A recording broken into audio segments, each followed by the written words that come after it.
Welcome to the third episode of the Bobby Turtle Podcast. Thank you so much for tuning in. It's your host, CK Payne here. Today, Kate is going to be out, so I'm solo, but we have a great show for you today.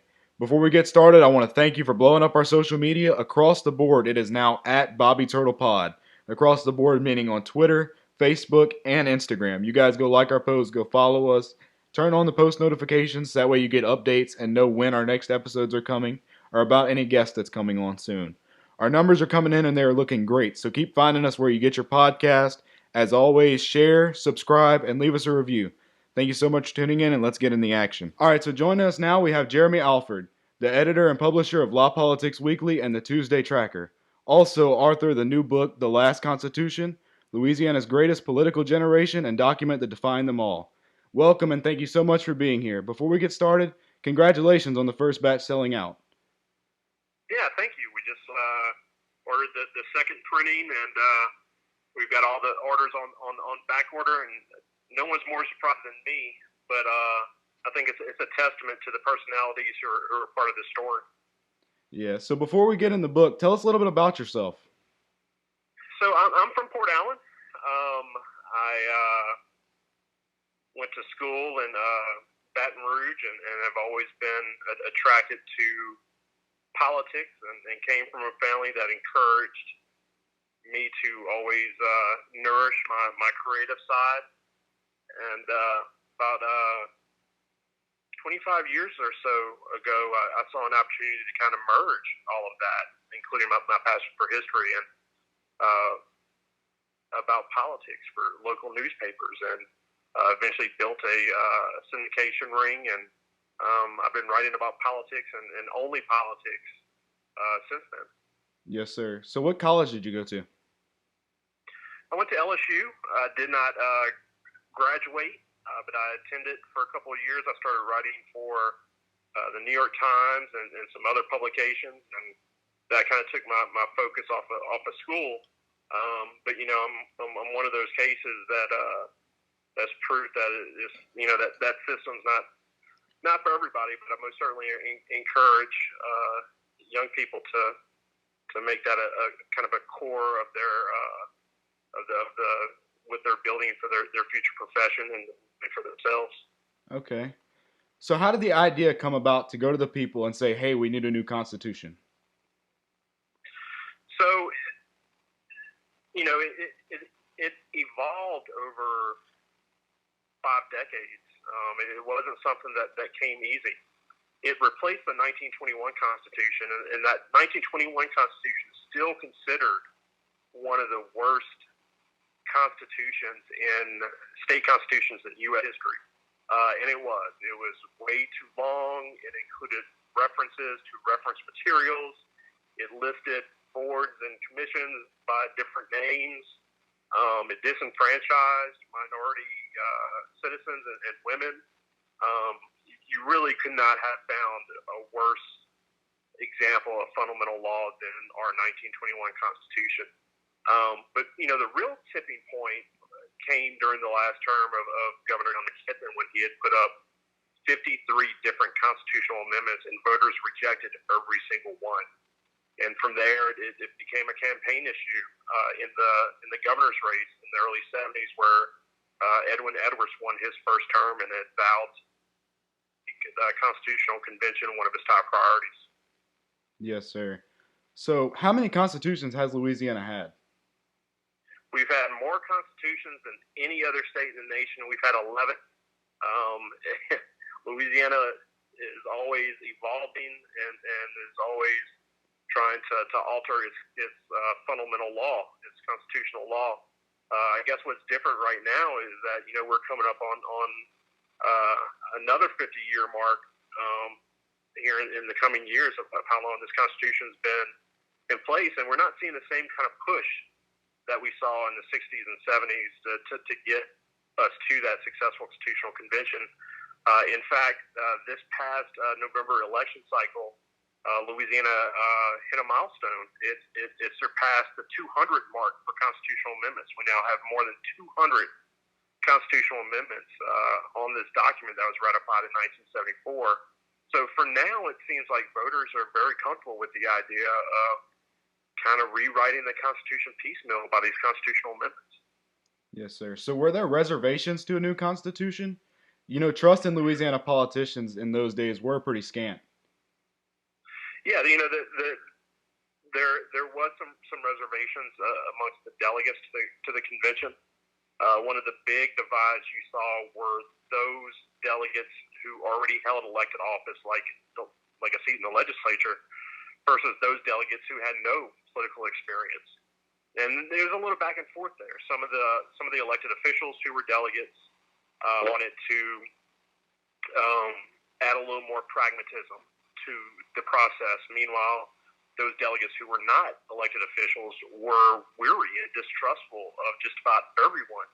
And that's how, the convention came to reject a lot of what Governor Edwin Edwards wanted at the height of his power. And that's how they came to water down the responsibilities and duties of the convention chairman, who was Bubba Henry, who was also the Speaker of the House. I should say that this book is based on a memoir by Bubba Henry. He was the chairman of the convention. He was also Speaker of the House at the time. He was part of what was known as the Young Turks. This is a group of legislators who got elected, and they were from a younger generation. They were reform-minded. They did a lot to change the legislature at that time, including blocking lobbyists from coming on the House floor. Believe it or not, in the late 1960s, lobbyists could walk on the floor of the House and vote legislators' machines.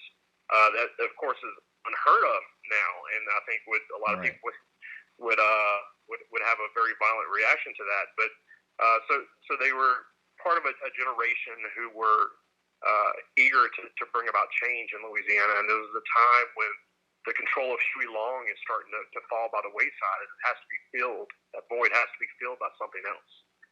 So tell us about the significance, and this was a real turning point from the Huey Long era. It was, because you had those old factions were really dated, and they were falling by the wayside, and had to be replaced by something. And the significance of that era can be found in this book. If I told you how Louisiana got its current constitution, you probably wouldn't believe me. In fact, I bet when I say the phrase constitutional convention, you probably think of Benjamin Franklin and polished statesmen and serious discussions on fundamental law. But in 1973 in Louisiana, that was not the case.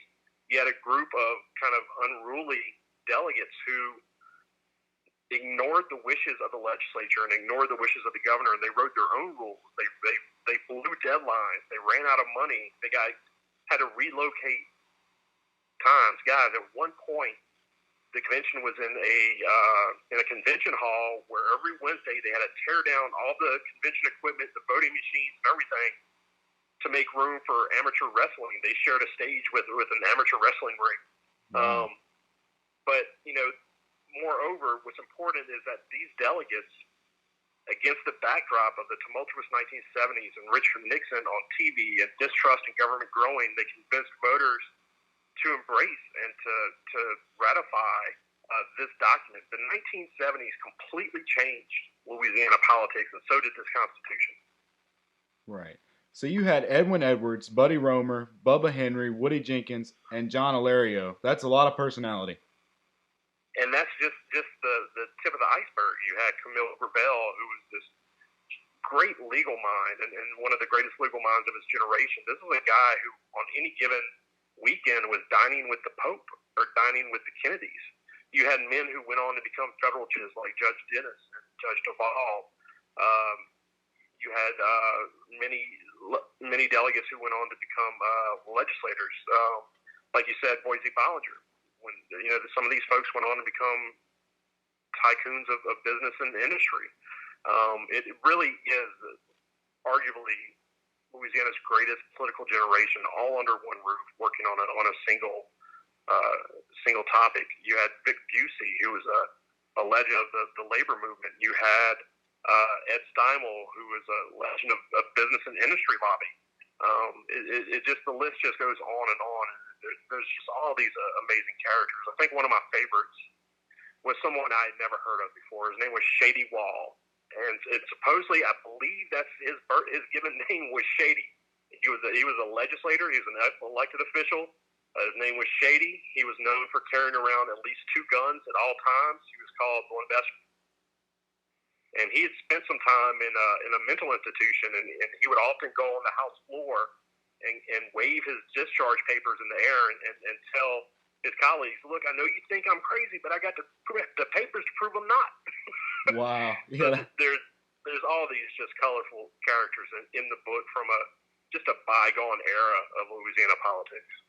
Right. So with all of those colorful characters that were involved in this convention, was there any drama? There's nothing but drama. From day one, there was this distrust amongst the delegates. They feared that Governor Edwin Edwards would have too much influence over the process, or that he would have too much influence over the chairman. Some of the biggest votes that delegates can recall were involving LSU. They said, "Look, you don't know pressure until you've been lobbied by Mike the Tiger." The university management system that we have today was a really big vote. The judicial retirement issue was a big vote.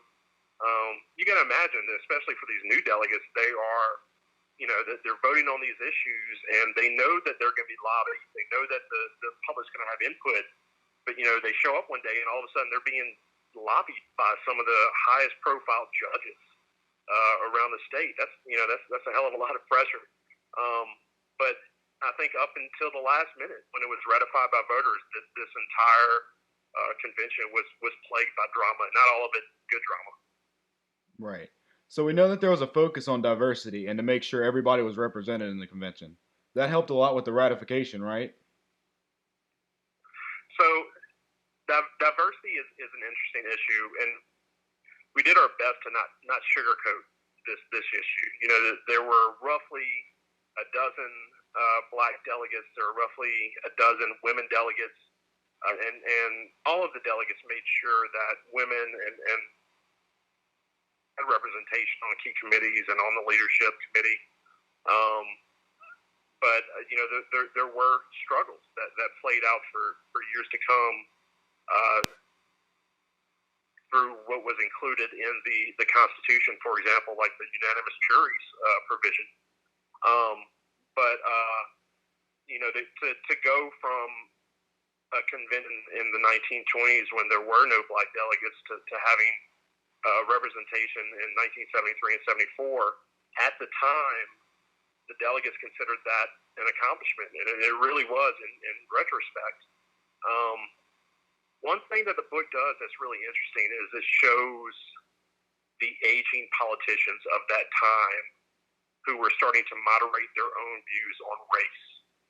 There's a couple of examples that are explained in the book of legislators who left office and ran again just to come back to vote against the same type of racially charged issues that they had supported earlier in their career.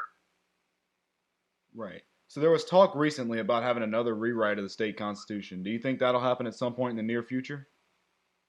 That's right. So in 2018, there was a huge push forward, and that is actually where the book ends.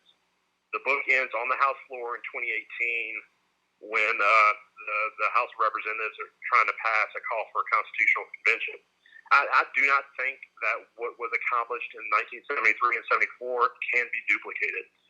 Back then, you go look at the committee transcripts, and what you see are delegates thinking outside the box and throwing policy ideas against the wall like spaghetti to see if it would stick. Today, those committee meetings would be streamed live, and there would be social media engagement every step of the way. And in today's political environment, just ideas alone seem to be toxic. So a lot of that outside-the-box thinking that they enjoyed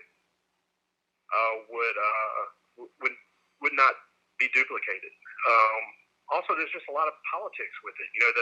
The delegates, there are 132 delegates, 105 were elected via House districts, and it created the scenario where state representatives didn't know if they should run or not. Do they run in their own House district and maybe get beat by someone, and what does that mean? And sure enough, you saw many state representatives run for delegate in their own districts and lost, and people they lost in the regularly scheduled elections. And there's a big push to do another convention. That was one of the sticking points.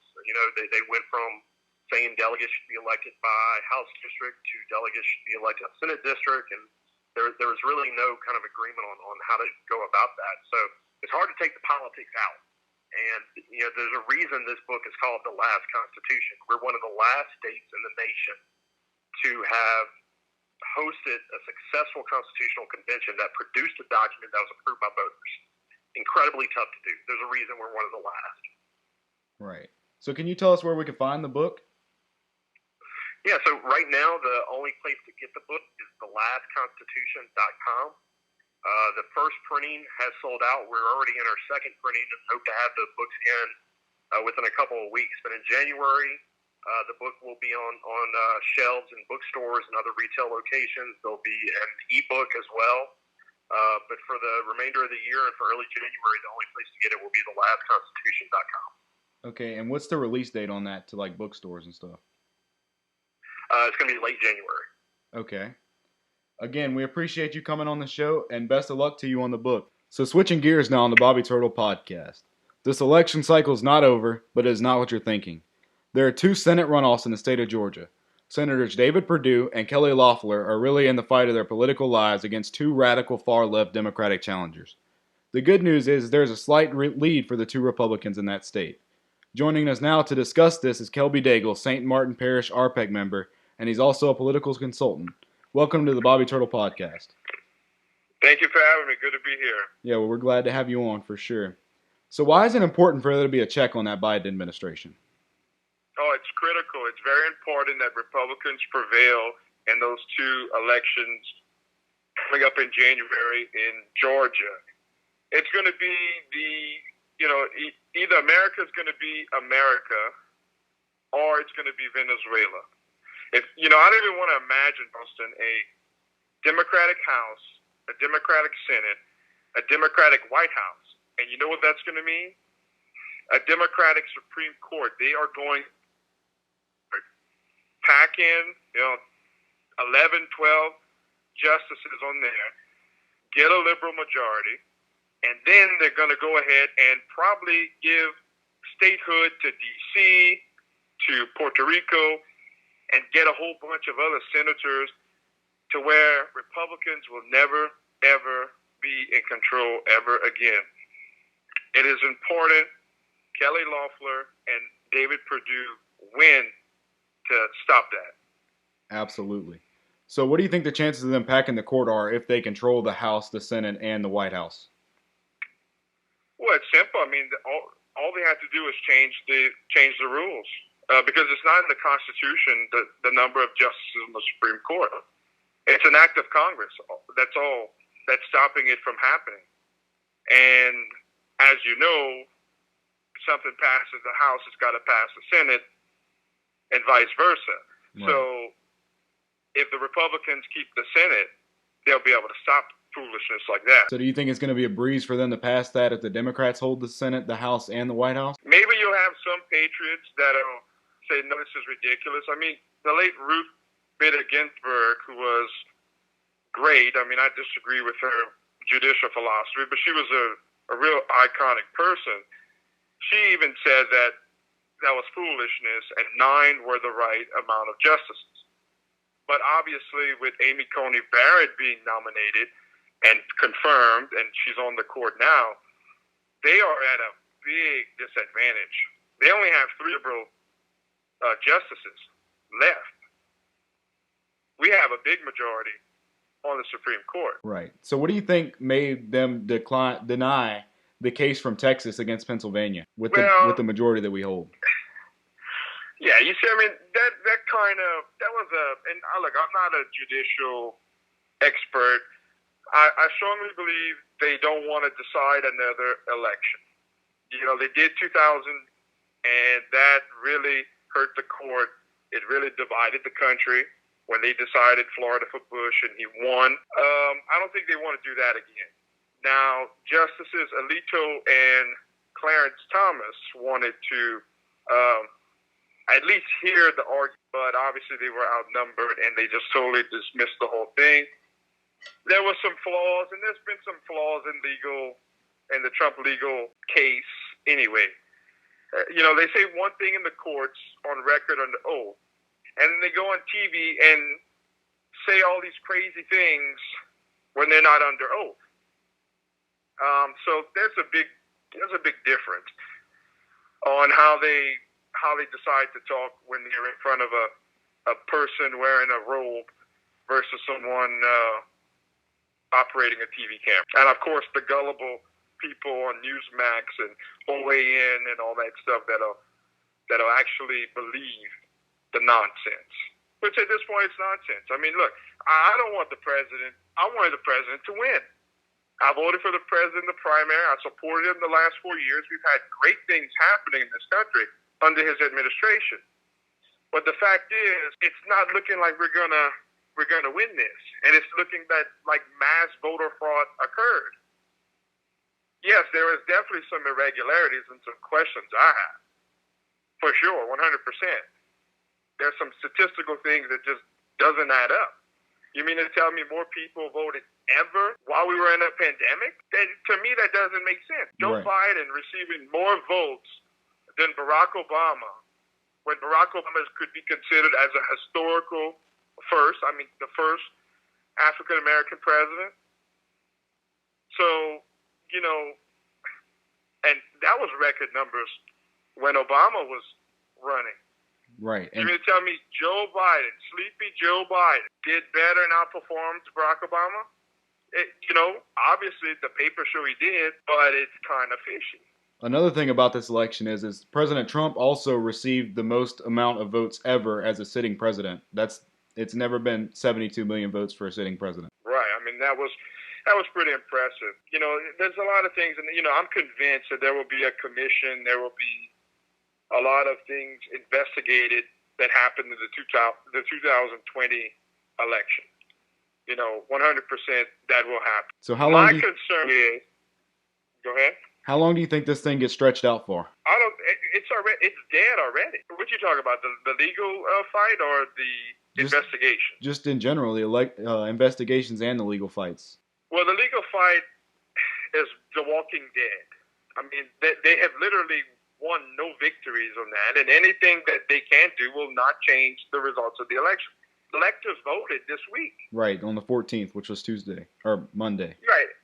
And here's the thing. People saying, are they going to go on the 6th when they're certifying the votes and they're going to get a senator and a representative in writing to contest the election? So, well, guess what? You need a 2/3 vote in each chamber to overthrow any result. Who's in charge of the House of Representatives? The Democrats. And who mayor of the Senate?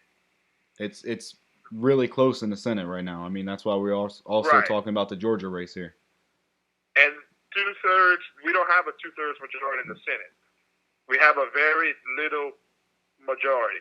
Which could be flopped based off of the Georgia elections, correct? Right, exactly, 100%. We have to have at least one of them.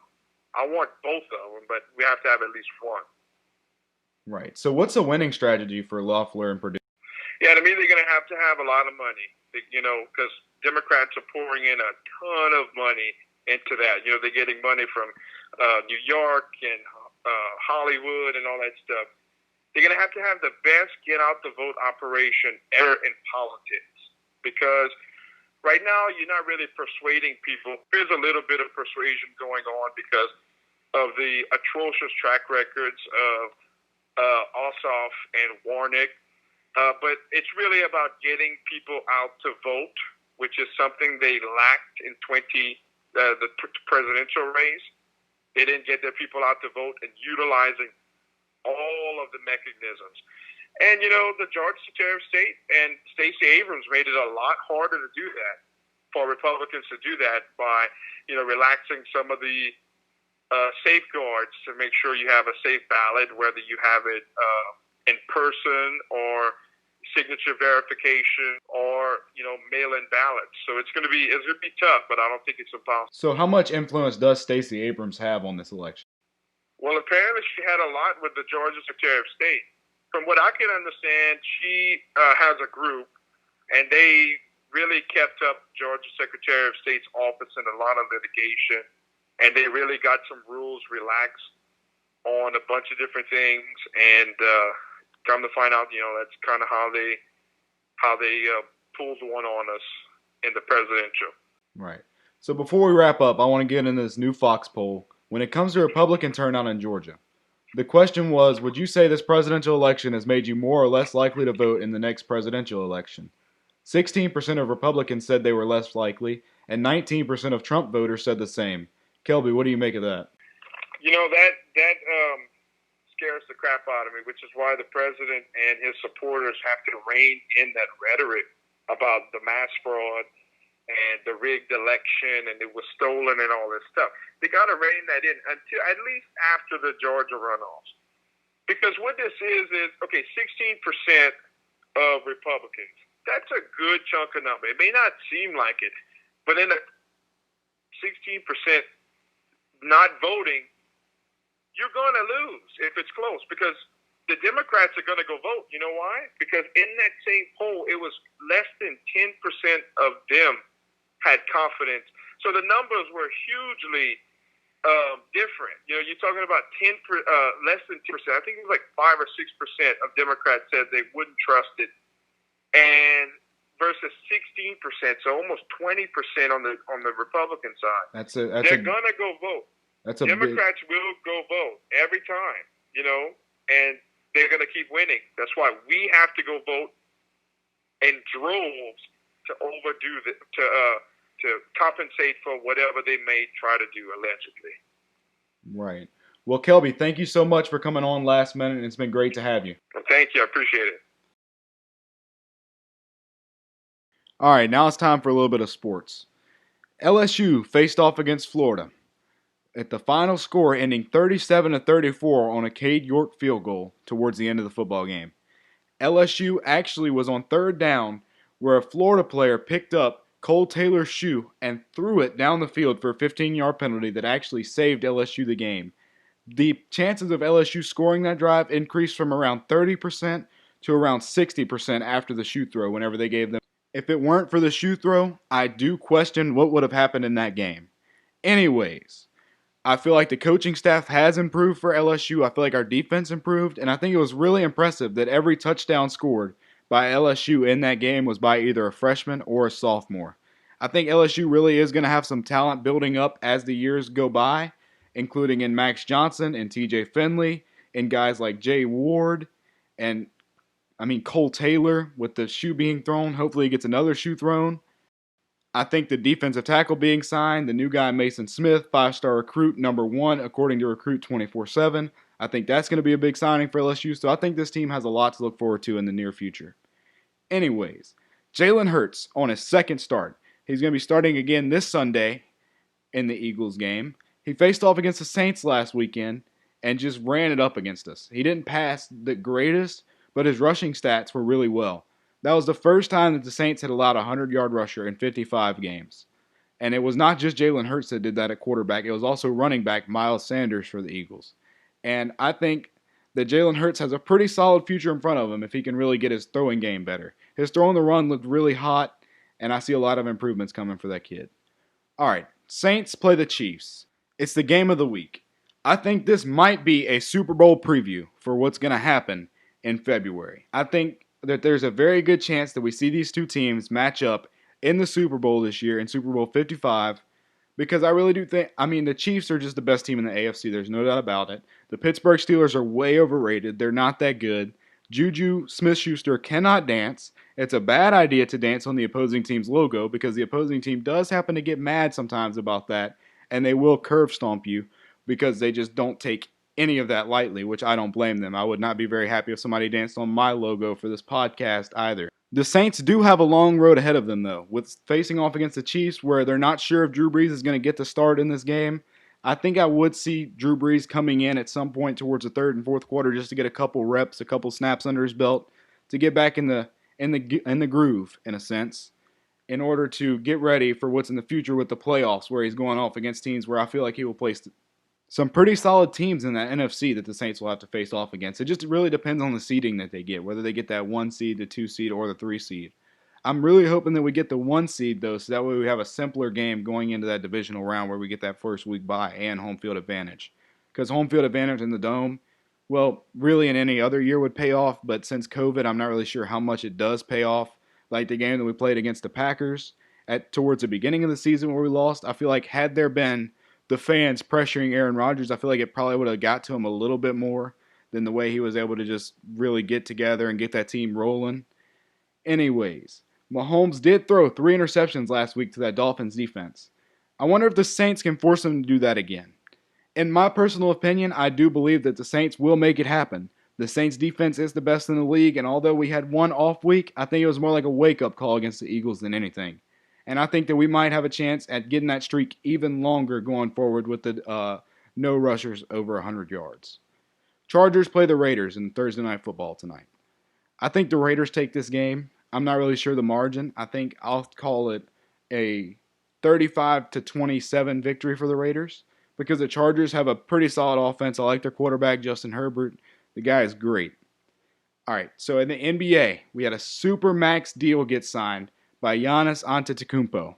Giannis, in my opinion, is a top 3 player in today's NBA. I don't care if you disagree with me. Giannis is an incredible basketball player, and I can't wait to see what the future holds for him in this 5-year deal.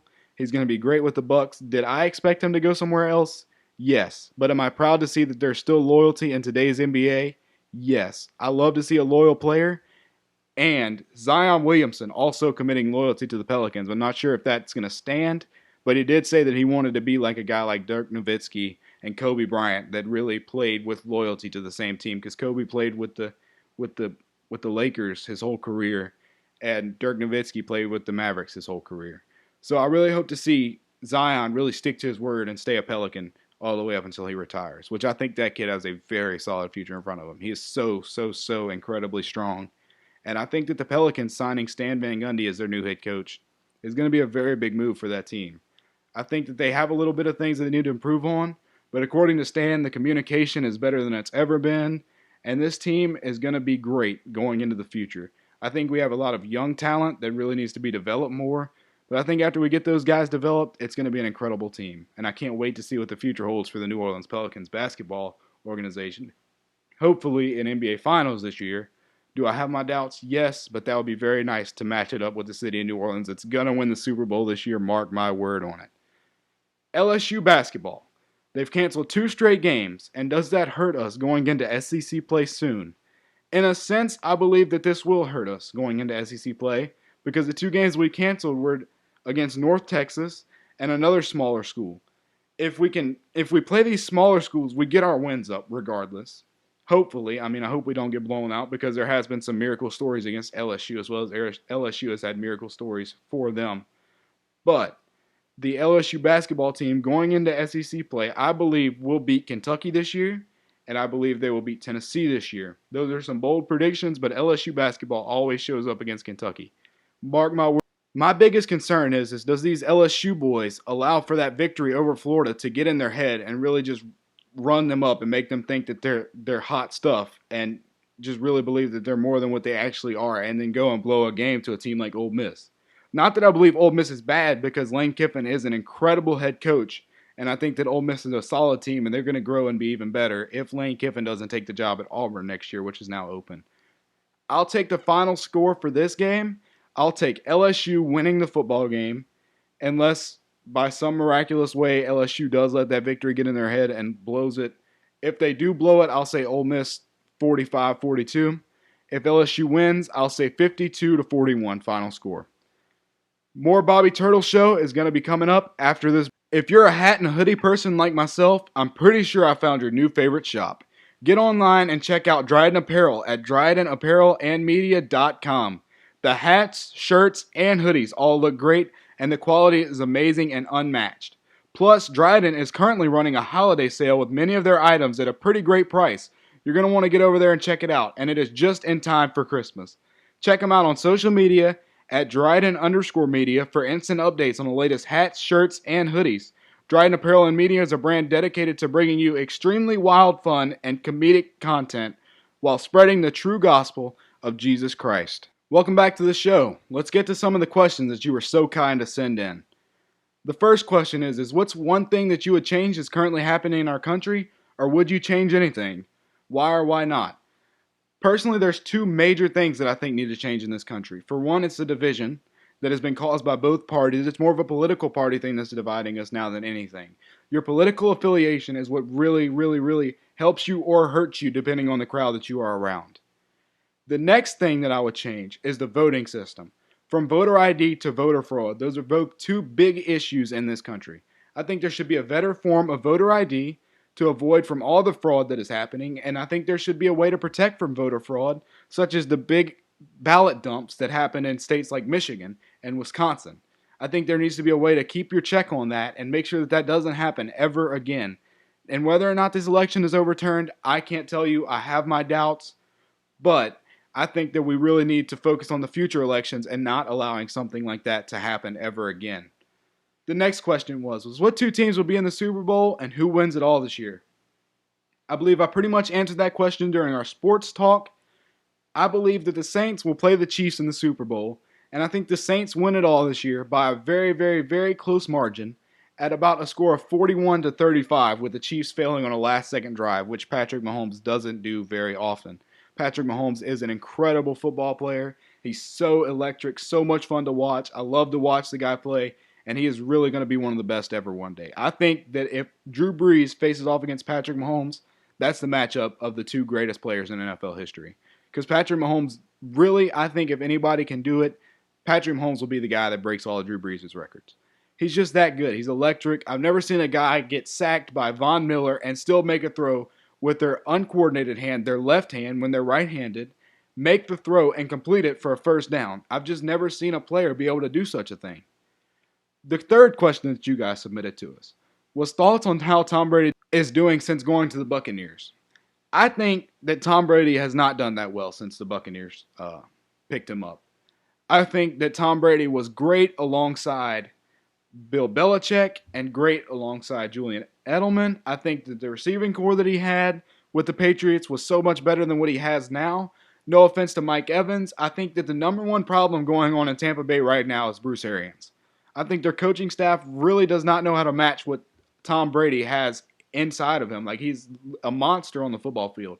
He's an incredible quarterback, reads the field perfectly, but I feel like his offensive coordinator and his head coach are not doing enough to really utilize him the correct way, such as the way Belichick did.